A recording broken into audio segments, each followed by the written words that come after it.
That's my brother right here from day one. We used to wake up and, damn, pause, but like, check this out. Back in the days when he was like 10 and I was a little bit older, his older brother, we used to fight over the Frosted Flakes. You know what I'm saying? Before pause was invented. You know what I'm saying? But it's my brother for real. We used to actually wrestle off of the Frosted Flakes because he used to always get up early with me. Now he's gonna Go to Howard homecoming with Puff. It was great to be able to go to Club USA or the Supper Club, with Puffy in that time, or the Tunnel. But these are places that a 13-year-old probably should not be. Behind the glitz and glamour of the music industry lie several mysteries, unbelievable happenings, and prices to pay for stardom. Such secrets are getting exposed with rapper Diddy's all-edged crimes getting published every day. This time, Usher came forward to reveal his part of the story as he confessed to Diddy's hidden rituals. What's Diddy been up to? Sit back as we get into it. When I found music, it was like this relationship between this music and what it makes me feel. When I get closer to it, something is in there. Before he met Diddy, Usher was a kid who believed he was destined to be great, and he was, as he has been performing in various concerts and even releasing his first self-titled album at 15. This girl is changing my mind, so what? I really don't care. I got a headache, from doing all them high notes. His family was the first to discover his immense talent, with his mom directing him to join the local church youth choir in Chattanooga when he was 9 years old. I was the youth director of a choir, and I joined a choir. I was around it, so I just said, okay, fine, I'm gonna try this. I built up enough confidence in church to go down and sing and take a solo. And after I did my first solo, I felt like I have a talent. I can literally do it. I can sing, if not just as good, better than the people who are on the radio. So why shouldn't I have a shot at it? There, his grandmother discovered his ability to sing, although it was not until Usher joined a singing group that she considered he could sing professionally. Believing that a bigger city would provide greater opportunities for showcasing his talent, Usher's family moved to Atlanta, Georgia, where there was a more conducive environment for beginning singers. There, Usher joined an R&B local quintet called The New Beginnings, which was organized by local music promoter Darryl Wheeler. Usher recorded 10 songs with the group in 1991. Or 12, I was in a group by the name of The New Beginning. That was the beginning of my career. That was the beginning of the idea of me being a solo artist. When he was only 13, the world started believing in his talent. That's when he connected with A.J. Alexander at a local talent show. Young man is going places very quickly, okay? Mr. Usher Raymond, come on, man. All of a sudden, music started playing, and I'm like, hold on, this kid singing a song by himself? People thought he was singing with a track. That's how pitch perfect he was.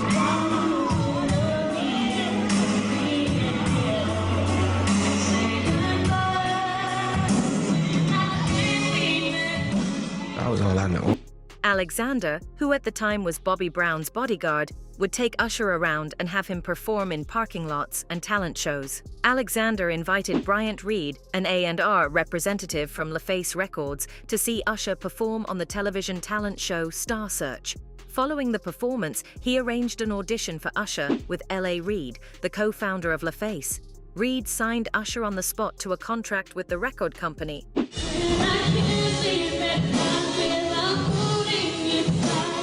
Got down on one knee and he sang Boyz II Men's End of the Road.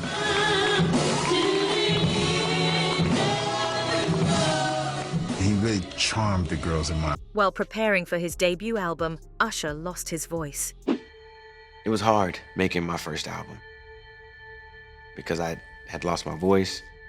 My golden ticket was my voice, and I lost it. He was going through puberty and had a difficult time adjusting his vocals. Deal with, because that's what I've been told at the time, that, hey man, it's just puberty, you're gonna go through it. But, when you raise your voice to sing and you could do it so easily, now it's not there, it's gone.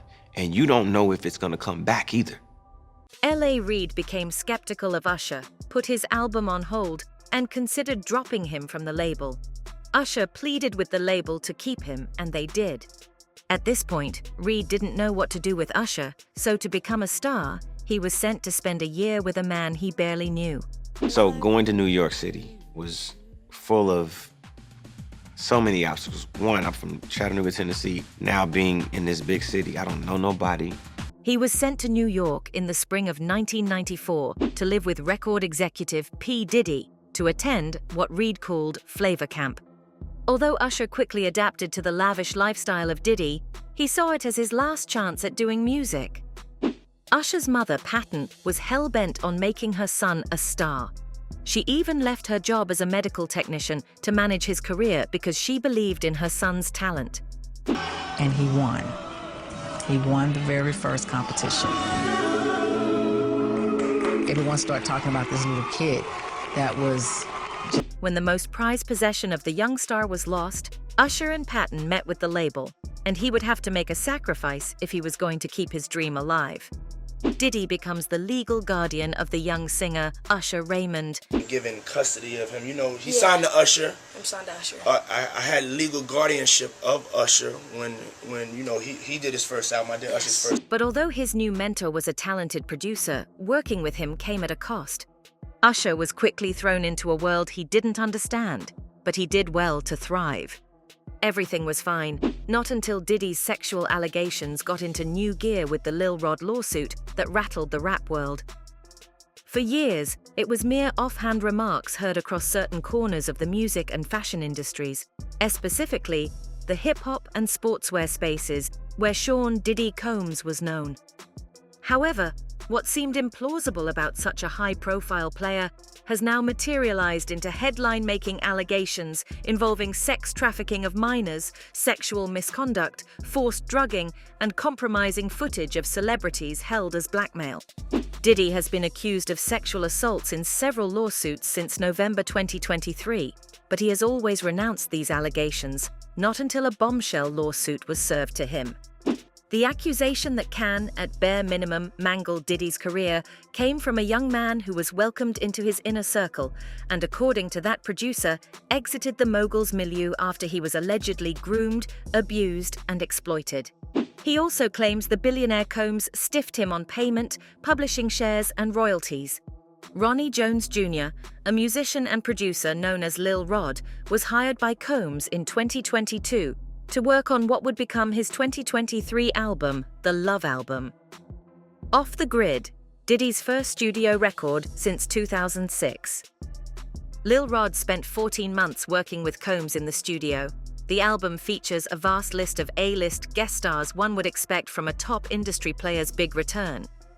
Over the year plus he spent helping make it, the artist and producer developed an unconventional relationship.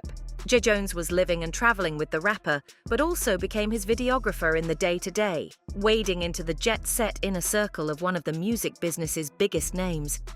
Jones' case was filed on February 26th in a New York federal court, and he seeks $30 million in restitution. In the lengthy filing, he levels damaging allegations against Diddy, saying that while working with him, he was sexually assaulted, allegedly forced by Combs to engage in sex acts, made to solicit sex workers, drugged, humiliated, and says he was repeatedly groped on his anus and genitals while in Diddy's orbit. That wasn't all. He also claimed he was being cheated out of over $50,000 for his work on Combs' album. This allegation, coupled with others, opened the eyes of the authorities, and the Homeland Security investigation raided his mansions in search of any evidence. The raid, which was called a gross overuse of military-level force by Diddy's attorney Aaron Dreyer, took internet users to Usher's interviews, where he'd expose all that's now in Rodney's lawsuit. Although several celebrities have recounted uncomfortable situations with the rapper Diddy Combs, with Mike Tyson, Chris Brown, Wendy Williams, and especially Cassie being some of the few to have gone above and beyond and filed a lawsuit against the mogul. But with Usher now taking the lead and revealing Diddy's grooming scenarios with the singer while he was young and naive, the world is losing it all. The You Got It Bad musician appeared on The Howard Stern Show in 2016, where he opened up about his time living with Diddy for a year when he was 13 years old. There, Usher told Howard Stern what it feels like to live with the music mogul and that there were very curious things taking place throughout his stay. I got a chance to see some things. I went there to see the lifestyle, and I saw it. Place was like just filled with chicks and orgying like nonstop, right? No, not really. I Come mean, on. but hey, it was curious. I got a chance to see some things. Yeah, but you were 13. What were you seeing? I went there to see the lifestyle, Right. And I saw it, and it was, but I don't know if I could indulge and understand what I was even looking at. It was pretty. Usher attracted the attention of Sean Diddy Combs, and the record producer signed him to Bad Boy Entertainment right away. That's my brother right here from day one. We used to wake up and, damn, pause, but like, check this out. Back in the days when he was like 10 and I was a little bit older, his older brother, we used to fight over the frosted flakes. You know what I'm saying? Before pause was invented. You know what I'm saying? But it's my brother for real. We used to actually wrestle off of the frosted flakes because he used to always get up early. From there, Combs assumed the position of his mentor, having Usher live with him as part of his training and mentoring program. When asked if he was staying up until 4 a.m. partying with Diddy and his entourage, yeah, the performer said he could and do stay up longer than that. Does he have you doing any chores? Are you doing dishes at all? I mean, to keep you humble somewhat? Or are you just like, can you stay up till 4 in the morning with them and party? I mean, I could. I actually stayed up longer than them. And do you have money? What's going on? I mean, I had like per diem. Yeah. I had like, you know. With Usher now having his kids, he was asked if he would ever send them to Puffy Flavor Camp. Hell no, Usher said. You're a dad now. Would you ever send your kid to Puffy Camp? Hell no. See? Usher also recalled that there were famous artists like Biggie Smalls, Lil' Kim, Craig Mack, Faith Evans, and Mary J. Blige that were also hanging around at the time. You understand? Biggie Smalls was there. Biggie Smalls was there. Lil' Kim, Craig Mack. All these people are hanging around. Yeah, man. Faith Evans, And your parents Jodeci, were Mary J. okay? Blige. They didn't know nothing about this shit. The R&B singer further shared an honest and unglamorous side of his early career with Oprah Winfrey in a 2012 interview. He revealed that when he was still a youngster, Combs introduced him to drugs and some crazy sex parties, and it was hard. He said he felt pressured to participate in things that he was not ready for, and that he regretted some of his choices. He also said that Combs was not a good role model for him, and that he had to distance himself from him to find his own identity. And it was hard. There were a lot of things I seen, and a lot of positions that I think I was put in where I had to make very, very tough decisions in my life about who I would be. I was 13 years old, and being 13, having that type of... Usher also made mention of several clubs that always took him, whereas they weren't ideal for a 13-year-old. It was cool to go to Howard Homecoming with Puff. It was great to be able to go to Club USA or the Supper Club, you know, with Puffy in that time, or the Tunnel. But these are places that a 13-year-old probably should not be. You know, most kids will be. Usher's allegations are absolutely horrific, as the parties had a reputation for being filled with drugs, orgies, and suspicious behavior around children. You know, most kids are trying to figure out, you know, how to be around, you know, hot girls, pretty girls. I'm around grown women, and I'm seeing them do things and have experiences that I'm not quite ready for. You know, and I think that he was just trying to show me the lifestyle. However, that's not what I was there for. I was there because I wanted a career, man. So we would fight, we would tussle. Usher isn't the only one who experienced these unbelievable activities. Just recently, former security for Death Row Records, Reggie Wright Jr., came forward to support all the claims that Usher has made. In a new episode of Reggie Wright Jr. and Mob James's podcast, the two discussed a variety of topics. Much of the conversation centered around business mogul Diddy. They started by pointing out the fact that Reggie Wright Jr. predicted months prior that Diddy would get raided by federal agents.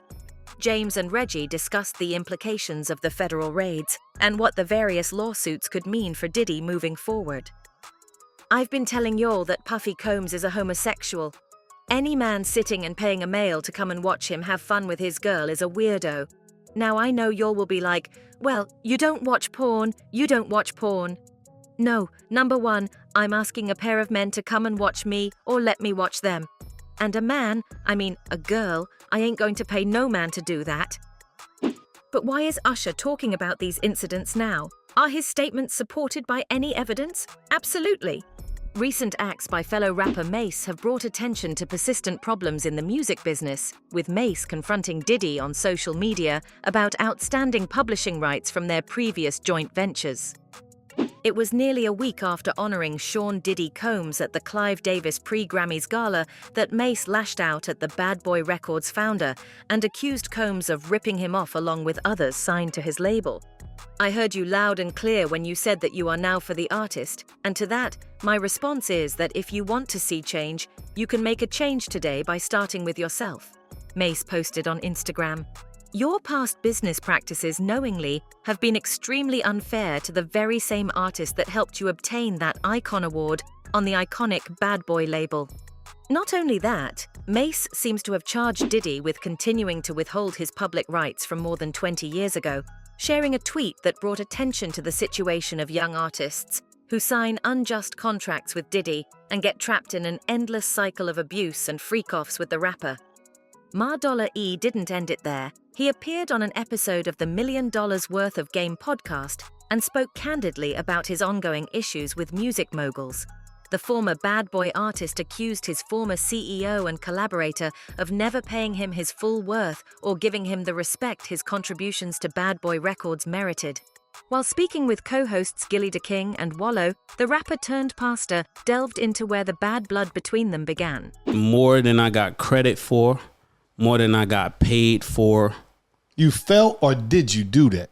Because you said felt, like okay, feeling. let's clear that up then. You saying you feeling that? No, we're gonna keep it with because I'm trying to be nice. I never got paid what I was worth, and I never got the respect I was worth. So the disdain that I got for Puff. After appearing on multiple commercial hits from Bad Boy Records, Ma$E says he was the label's chief songwriter in the wake of the notorious Big's death, whereas Diddy simply orchestrated which artists would record which parts of the songs. Me to grow at anything.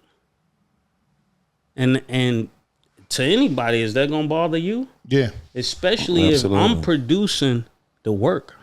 Yeah. Puff would go out and party, and I would be in the studio writing the records, and then I just come back and say, he'll say this is his part or that is his part, but I was the person there creating it all. Right. And then, from one example he used to drive home his point is Biggie's 1997 hit Mo Money Mo Problems, which features Ma$E and Diddy, and was released as part of the notorious Big's posthumous sophomore album, Life After Death. The song topped the Billboard Hot 100 for 2 consecutive weeks and received a Grammy nomination for Best Rap Performance by a Duo or Group in 1998. I came up with that. I came up with the beat too. And I said, Stevie, we need to do this beat and do it like this. So just imagine all of these moments that are taken from you. The records, the beats, you ain't getting the money. You ain't getting the publishing. You ain't getting the respect. And I don't think you're like that. No. So that became really frustrating for me because I'm looking. While Usher went through a hard time and seemed to have thrived, what he did with one of his protégés got people wondering if the singer had finally joined hands with Diddy and his sexual orientation was pulled into question. Back in 2009, Usher discovered Justin Bieber on YouTube and became his protégé.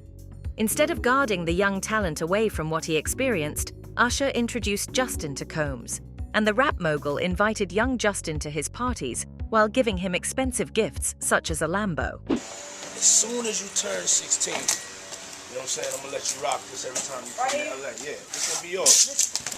So every time you come to LA, it's a little dusty, but you know, come get the front shot of this. Man. Minute. Woo. Okay. Okay. All right, so I'm gonna be driving this next year. Yeah, when you get. He also made mention of handing over the mansion to him when he was 18 years old. And then when you get 18, you get the house. You get the mansion. Okay, I get the mansion. Yeah. That's what we saw from the video both of them made. But Justin's mother revealed what occurred during the meeting. According to Bieber's mother, Patty Millett, Combs also tried to corrupt her son with drugs and alcohol. Mallett claims that Combs offered Bieber cocaine and marijuana at his parties and encouraged him to drink champagne. She says she was horrified by what she saw and that she had to intervene to protect her son from Combs' influence. This incident took us back to speculation surrounding Usher's sexuality. One of the situations that most contributed to the rumors took place in 2017, when 2 women and a man filed a lawsuit against Usher, claiming to have had their lives endangered by the singer, who allegedly exposed them to the herpes virus without their knowledge during an unprotected sexual encounter. Does that mean he's into men like his mentor? Tamika Foster, Usher's ex-wife, did something similar in 2011 when she made a since-deleted post on X, then Twitter, affirming that gay men who act straight should be identifiable by bright wristbands. The unfortunate comment was taken as a hint about Usher's sexuality, and to this day, folks with good memories still bring it up when speculating. Diddy secrets just keep getting exposed every day, but still, the rapper is walking freely despite so much evidence of criminal conduct. Will this man be arrested at all? Let's know what you think about that in the comments section.